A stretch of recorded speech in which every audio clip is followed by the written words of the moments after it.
The name Kevin Gregg a lot during the Carly Gregg trial. Yeah, he's the biological father of the Rankin County teen sentenced to life in prison for killing her mother.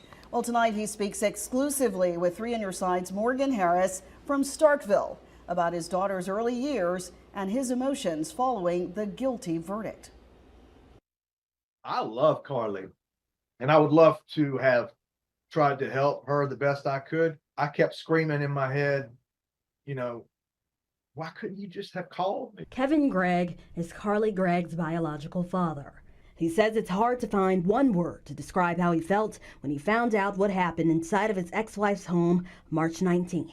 Ashamed, embarrassed, angry, upset, very sad. I loved her too. You know, we were married for almost a decade. Gregg and Ashley Smiley married in 2005. They later had Carly.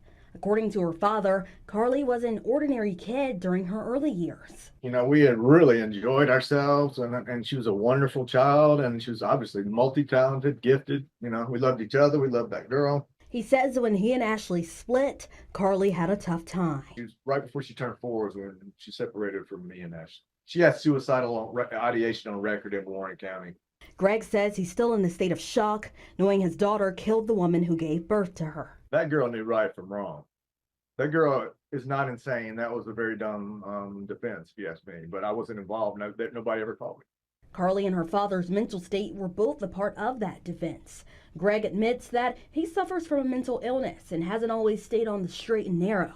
Now, yes, previously in my life, I did a lot of drugs. Yes, and I admit them. With Carly's attorneys possibly appealing the decision, Gregg believes only one tactic will help his daughter in the future. I don't think anything's going to help Carly unless she wants to use the truth and rehabilitation and remorse, you know, as, defense tactics, you know. He now hopes to help Carly in the best way he can while she adapts to her new normal as she spends the rest of her life behind bars. I don't want to judge her. I hope she finds Jesus. I hope she can reconcile with what she did